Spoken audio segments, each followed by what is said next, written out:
we're going to actually practice a basic squat to move into the stretching. And when we do this, we're going to start with a wide foot position here. Sometimes you're lifting with a narrow foot stance, but this wider position is going to let us get closer to the floor without compromising our position. If we have a close foot position and we're having to get all the way down to the floor, it's much harder to do that without the knees bending too far. As soon as your knees pass 90 degrees, they've lost a good amount of strength in the big muscles, and we're also putting a lot of pressure on the joints.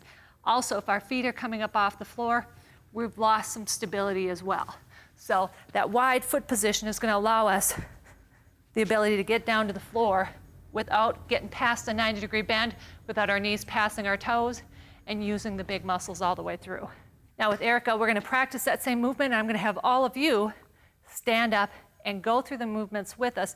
Really practice feeling, getting the right muscles to work, getting the movement down. First step, set that posture up. Pull up nice and tall, really lengthen through the spine. We want to have no bend in that back, long torso, and then we're going to tighten up the abdominal muscles, really firm those up. Now, our next step is to make sure that we're keeping our hips out and back where they're supposed to be. Shift your hips out behind you. We're going to lead with the hips. If we do that, our knees are naturally going to stay behind the toes, but the knees are always a good guide.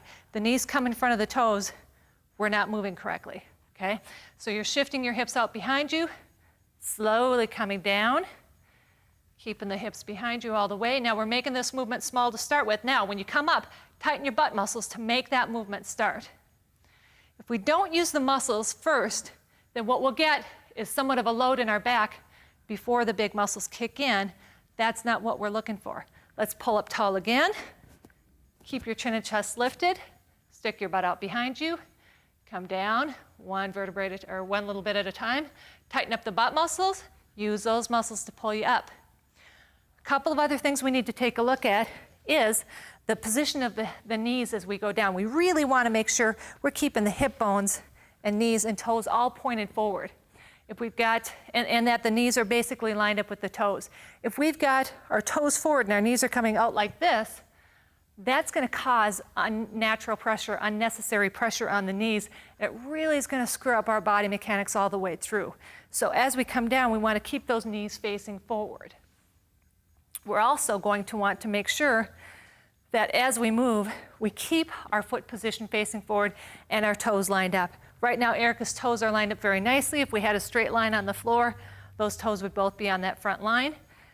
The toes are forward, the knees are forward.